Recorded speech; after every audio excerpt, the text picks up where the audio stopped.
When you think about businesses that are selling through the roof, like Aloe or Allbirds, sure, you think about a great product, a cool brand, and great marketing. But an often overlooked secret is actually the businesses behind the business, making selling, and for shoppers, buying, simple. For millions of businesses, that business is Shopify. Nobody does online business better than Shopify. It's home of Shop Pay, the #1 checkout in the world. You can use it to boost conversions up to 50%, meaning way less carts going abandoned and way more sales going through to checkout. Sign up for your $1 per month trial period at shopify.com/income, all lowercase. Go to shopify.com/income to upgrade your selling today. That's shopify.com/income.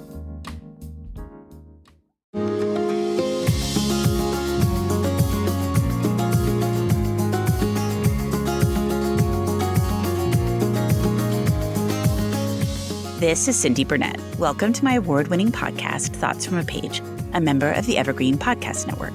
On this show, I chat with authors whose books I have enjoyed about their new releases and others in the book world about the books they have loved. With so many books coming out weekly, it can be hard to decide what to read, so I find the best ones and share them with you. Do you love to be in the know about upcoming books? Kelly Hooker of @KellyHook Reads Books and I do too. We just recently released our 4th literary lookbook, which is a list of 686 titles releasing from June to October 2025, curated for our communities. The link to buy it is in my show notes. Today, Elisabeth Dini joins me to chat about Bearer of Bad News. I generally really enjoy genre mashups, and this is a great example of why. Bearer of Bad News has humor, a very engaging protagonist, a lot of interesting history, and a fascinating mystery. Elisabeth is a lawyer and former prosecutor of war crimes and crimes against humanity at the International Criminal Court. Born in Nevada, she is a graduate of Brandeis University and Stanford Law School.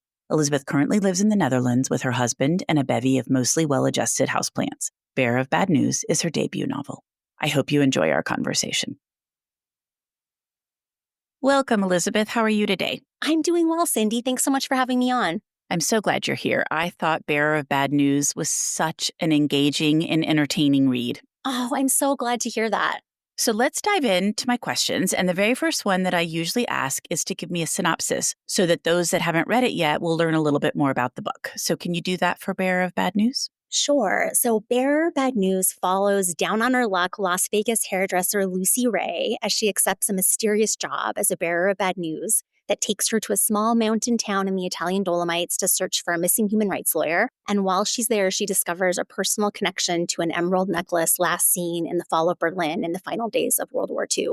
How did you come up with the ideas for this one, particularly a job called a bearer of bad news? To me, it became really intriguing, this idea of being able to outsource bad news. So if you needed to fire someone or break up with someone or really just give any news that you did not want to give yourself, that you'd be able to hire someone to do it. And when I first conceived of the novel, I thought of a character that had already been doing this job for a while. But when I dug in, I realized it would be a lot more fun to think about how someone would get a job like a bearer of bad news and what that might look like. And then the idea really morphed from there. I had gone to the Italian Dolomites with my parents, actually, for my mom's 70th birthday. She really wanted to go and do a hiking trip. And so we'd been in Ortisai, which is a beautiful mountain town, and that gave me my setting. And the World War II mystery evolved rather organically, just in thinking through what would someone be doing in a little town like this? Like, what could interesting secrets or historical elements be that would lead to a good novel? And somehow it all came together in Bearer of Bad News. Well, I love the idea of hiring a bearer of bad news. I am such a wimp, and I hate to tell people bad news. It just always makes me sad or anxious. And of course, over time, I've learned if you just get it done versus worrying about it all the time, it's better. But I thought, oh, I'd love to hire a bearer of bad news. Yeah, it's interesting. I think especially as so much of our tasks move online, there's much less appetite to call and have uncomfortable conversations. And I think for younger generations in particular, I could see it becoming even more fraught to have to call and tell someone something difficult or do it in person or whatever the case may be. So maybe we'll actually see bearer of bad news as a profession coming forward. Can you imagine if someone breaks up with you and it's not that person, but someone's called on their behalf? I just want to let you know that Sam is now breaking up with you. Yeah, it would be great. Well, I actually remember reading about this dating service. It was back when I lived in San Francisco, and women could hire this coach, and she would call all of the last people that you dated and get feedback from them, and then anonymize it for you so that you could get sort of sort of a perspective on what people thought about how you were to date, which I remember thinking like, that is crazy. So I guess parts of this do exist in one form or another. Okay, that's really funny. I definitely do not think I would be up for that. Gosh. Oh. Like a survey. Please rate the following qualities. Exactly. Talk. So how would you characterize this book? It is a bit of a genre mashup, I think. Did that make it tough to sell when you were pitching it? Yes. It ended up being cross-genre, not on purpose, but in the end, it has sort of two feels to it, I think. There is this much lighter storyline about Lucy, who is kind of a hot mess and doing this funny job and having kind of ridiculous experiences along the way. But the underlying historical story that she's uncovering has a dark streak. And so figuring out how to balance those two tones was a challenge in the book. But I wanted to write something that was fun. I mean, I was writing this during the pandemic, and I felt like, gosh, we all need more laughter and lightness in our life. But I also wanted a book that had something more for readers who also like to learn something when they read a book, or who want more of an emotional connection or an emotional response. And so I did, in the end, try to do both.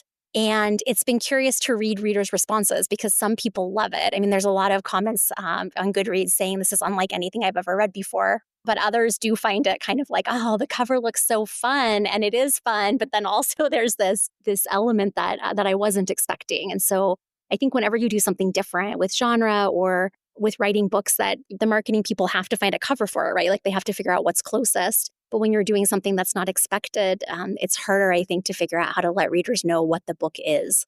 I think that's exactly right. And I'll tell you, I am all here for these cross-genre books. I love them.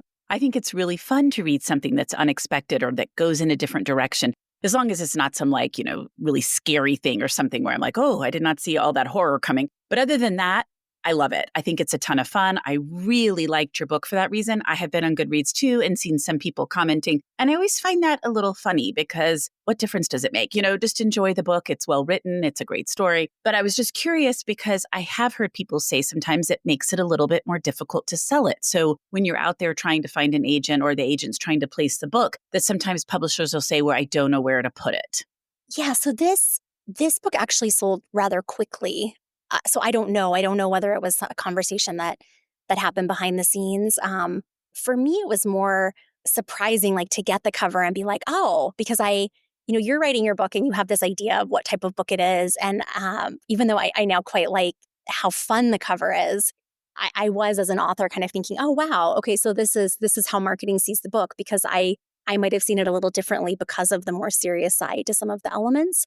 And I do think with marketing it, and obviously readers kind of being like, oh, wow, it's this, but it's also this, there is a little bit of surprise there. I mean, what you've kind of expressed as well, but it didn't necessarily play out in the sale phase, at least not to my knowledge. Well, that's great news. I love hearing that. First, for you, because it's a great book, so I'm glad it sold well. But also because hopefully that means that they're beginning to be more open-minded about things that are crossing genres and a little different. And like I said, I'm always all here for the different. It's great. Well, yeah, I think otherwise as a writer, it gets kind of dull, right? Like if you always have to write books that are exactly what a reader's expecting, or that will fit really easily into these ideas that we have about what we're picking up, to me, that's not very interesting as a reader either, right? Like it's nice to be surprised by a book. And I think the real test is at the end of a book, did you feel something? Was it interesting to you? Did you like the characters? Did you enjoy the journey? And that should be more of a mark of a read that you would recommend or that you like than, oh, was it what I expected? Or did it fit into this genre or that? But on the other side, I know there's so many books out there, and it's really challenging for readers to decide, like, how do I spend my time?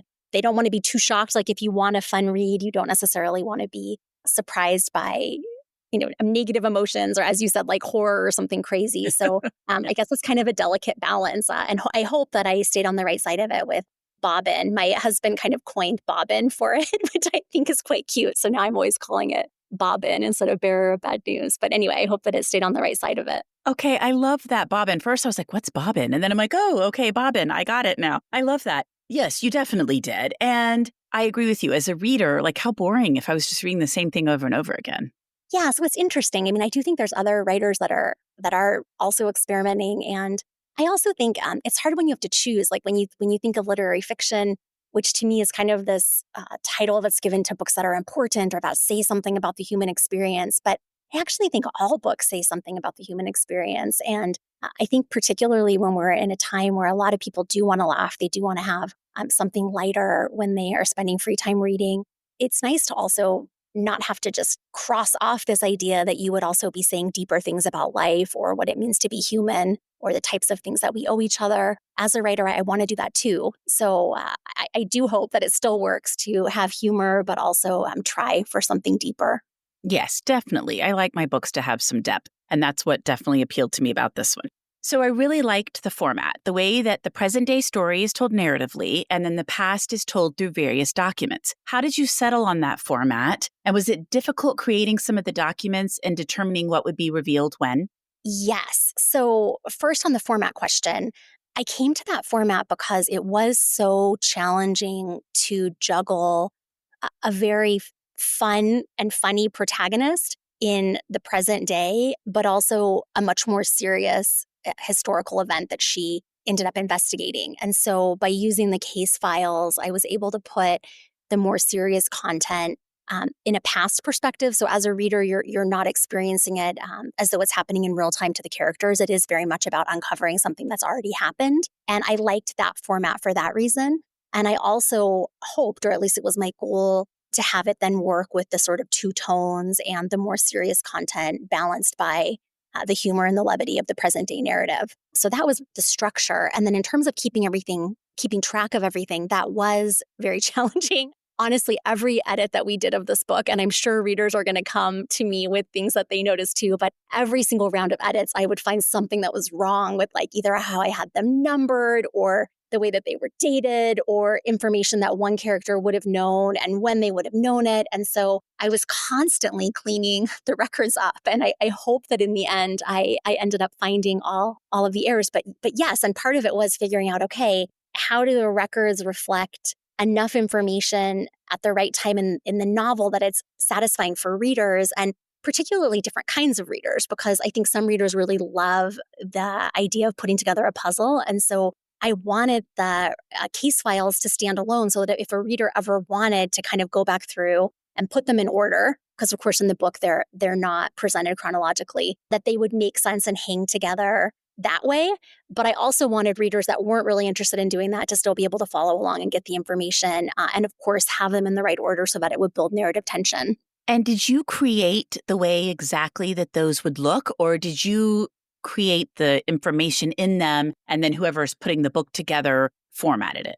So when I sent over the document, I did have them in like letter format or email format or whatever type of document they were meant to be. So I had it formatted in that sense. But of course, the really fantastic team at Gallery made them look the way that they look in the hard copy in terms of the font and the different way that they made it kind of stand out from the rest of the book. But it always was intended to sort of be a separate thing and be obvious to the reader that it was part of a case file and not part of the narrative. That's one of the things that I have found really interesting as I've talked to more and more authors who are using this mixed media format, is that sometimes they will literally just draft the text and then the publisher puts it all together. Sometimes it's in the middle like you. And then several authors have created it all themselves, even the formatting, and wanted it done just that way. So it's really interesting and unique, I think, to hear those stories. Yeah, it is. And it's also interesting just to think about what's possible because, of course, from the perspective of the publisher, if you have a lot of different things that you want in, it can actually be challenging for them to format. And so I think some of the ideas that I'd initially had, of course, not coming from the perspective of someone that's actually having to put a hard copy book together, ended up being like too complicated or not really workable. And so I think that's been an interesting part of the process for me is to think through how the ideas that you have in your head as an author actually would end up being represented on the page and in a way that your publisher can make happen. I'm working on my second book now, and it's involved this ancient Greek language And so initially I was writing to my editor and being like, oh, this could be great. I could have pictures of the ancient seal. And she's kind of like, whoa, like, you can't just like, I think she was just picturing the editorial team being like, oh no, Elisabeth just sent us like 50 ancient seals with like these complicated, you could see that it can get out of hand really quickly. And so I'm learning, like, obviously the team is so fantastic and you don't want to be the author where they're like, not her again, with all of her crazy stuff she wants to put in. So yeah. Exactly. And when you're putting it into a book like that, sometimes it ends up with the text so small. This didn't happen in yours at all, but it happened in another book I read, which I actually loved. It was not yours, but it was another one. And the text was so small, I had to get a magnifying glass out to try to read it. So I'm sure sometimes these things seem like such great ideas, and then they get into the book format and it doesn't really work. Yeah, and it's also interesting because so many people now listen to audio, and I'm actually one of them because I actually have like been training myself to listen to things at higher speeds because I love reading, I love stories, and it's a way to kind of fit it in even to a busy schedule, like you're walking or you're making dinner or you're grocery shopping, and I can have my earbud in and just be listening to a book. But that on audio can make it even more complicated because books where they have like a lot of footnotes or things like that, like how do you have an audio reader express that, right? And so often it will be put at the end of a chapter, and then there will just be like 12 end notes, and then by then I won't remember like what they went to or what have you. So because I'm someone who listens to a lot of books on audio, I always think I'm thinking of that too as an author when I'm writing. That's a very good point because audio is getting more and more common. I have so many friends that have switched to audio almost exclusively or half and half. I only really listen to audio for nonfiction because I just drift too much if I'm trying to listen to fiction and then I miss stuff. But for nonfiction, it seems to work really well. But I do agree with you. How do you translate some of these things to audio? Yeah, and it's interesting that books have become so much more performative. I mean, so many of the audiobook narrators are really talented and really bring books to life in a way that's very different than reading them on the page. And I'm in a book club where sometimes we've had very different reactions to a book, and we've realized, oh, those of us who read it felt one thing, and those of us who listened to the narrator felt a totally different thing. And I think a lot of that can come down to the audiobook experience and how that affects your reaction to work. And an audio narrator can really make or break the book as well if you're listening on audio. Yes, absolutely. So in your author's note, you talk about how you selected some of the characters' names. I love how you honored some of these women by using their names. Yeah, for me, that was really important. I did do a ton of research on this book. I mean, it's not historical fiction, but I dove into it and approached it. I think it's partly just personality-wise. Like, I really tend to fall down these rabbit holes. So I ended up with just pages and pages of notes. And I read several books that I also included in the author's note in case people were interested in learning more. And I came away just incredibly inspired by ordinary people, and often quite young people, who took a very brave stand when Hitler was rising to power and during the time that he was in power.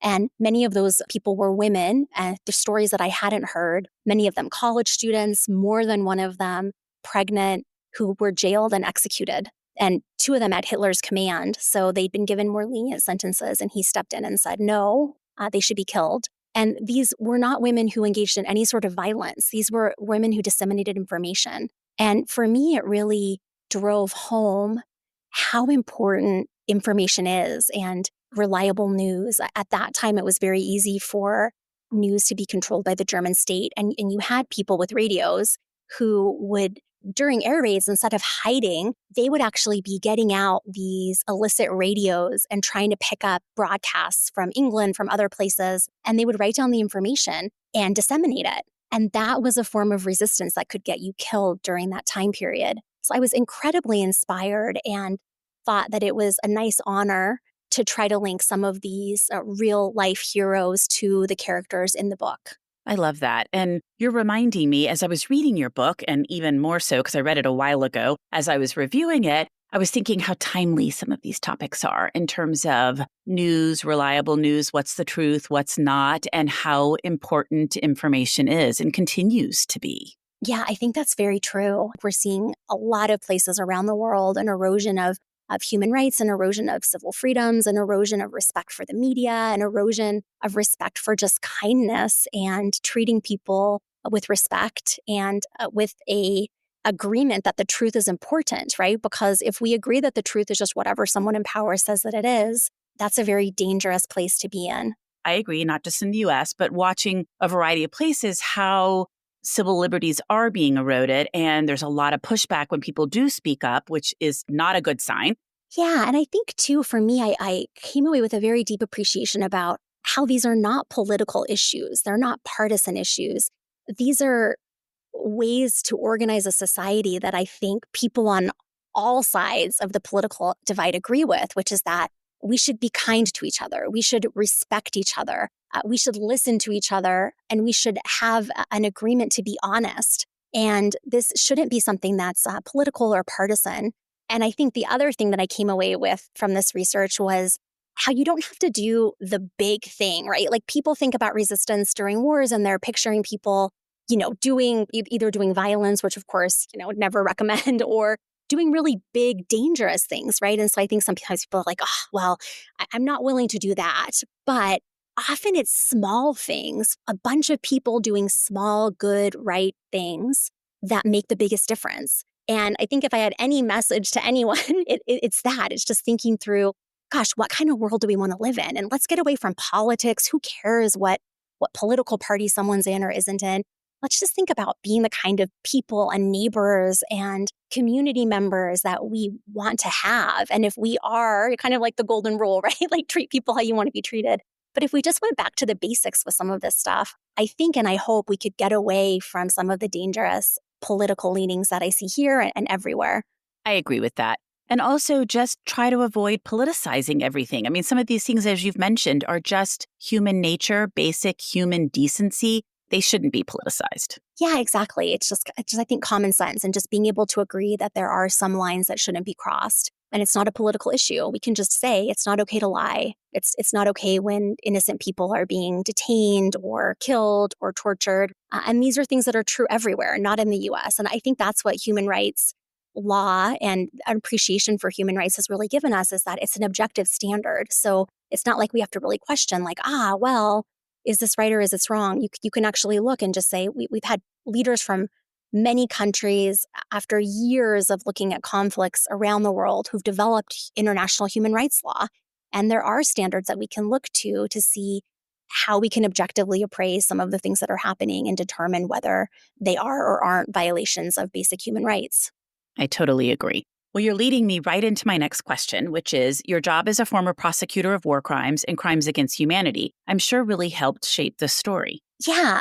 And I think it does go back to this idea of these universal norms of right and wrong for how we should treat each other and how we should be treated, and how there is this universality to human rights. And working as a trial lawyer at the International Criminal Court, I was reading victim and witness statements from a number of conflicts from around the world and seeing how no one ever expects their country to end up in a place where their spouse or their children are being killed or abducted or worse. They don't expect for things to fall into chaos as quickly or as completely as they do. And for me, it's a real reminder that we all have to take seriously the obligation of contributing to a good and just society. And it's just about how we treat each other when we stand up, when we choose to speak, what we choose to say, what we choose to support, and seeing from the perspective of when things have gone horribly wrong, because of course, for a case to be in front of the International Criminal Court, we're talking about really serious, horrible conflicts. Having that perspective, it did inform my appreciation for human rights and how important it is that we have agreed upon norms. Well, I think that makes sense. And when I saw that that's what you had done before, I thought, oh, that fits in with aspects of the book, which I loved. Yeah, well, thank you all. I mean, it also made it easier, of course, to write the lawyer parts. Yeah, exactly. You're like, I've lived this. Yes, exactly. Well, what surprised you the most when writing this one? Well, I didn't know going in that I would have a Department of Lost Things. So their appearance on the scene, so to speak, was a surprise, and one that I ended up really loving. Like, I thought it really added a depth to the novel that I was having trouble capturing. Like, before I'd come up with that as a narrative device, I had thought of being kind of going back in time and showing the reader through the perspective of some of the characters what had been happening. But then that created a real tonal imbalance between the two stories. So that was the biggest surprise to me, was just coming up with the Department of Lost Things. How you would balance it all. Yes. So we talked a little bit about your husband's nickname for the book, but let's talk about the title and how it became Bearer of Bad News.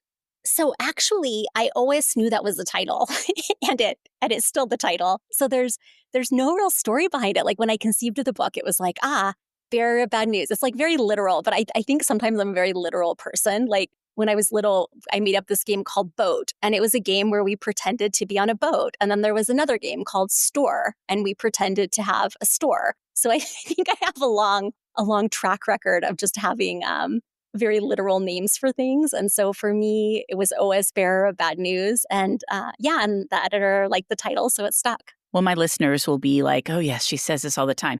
But I love titles like this that are very specific to one book, and they're not just a lot of words put together that I have to be like, what order is that again? And what's happening? So like Bearer of Bad News, which works for your story, obviously is very clear. That's what it's about. Works so well for me. And they're so much easier to remember.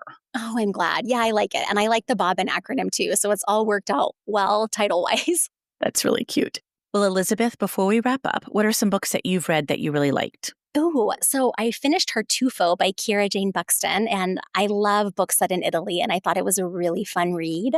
I also read I Hope This Finds You Well by Natalie Sue. It's kind of like a dysfunctional office book, which I thought was also quite a fun read. And Kirsten Menger-Anderson's new, or actually debut book, The Expert of Subtle Revisions, I also thought was excellent. It's more of a kind of sci-fi historical fiction, but also very good. I've never even heard of the last one, but it sounds really good. Yeah, it just came out, actually, and it has a lot of very interesting elements, and it was a very quick read, so I encourage it. Okay, good. I'm going to look it up. Well, thank you so much for joining me. I really appreciate your time, Elisabeth, and this has been such a fun conversation. Cindy, I appreciate your time. Thank you so much for the service you provide to readers, and I really appreciate you reading Bobbin and having me on the program. Absolutely. It's such a fun read, and I can't wait for everybody else to read it as well. Oh, thank you. Thank you so much for listening to my podcast. I would love to connect with you on Instagram or Facebook, where you can find me at Thoughts from a Page. If you enjoy the show and have a moment to rate it or subscribe to it wherever you listen to your podcasts, I would really appreciate it. It makes a huge difference.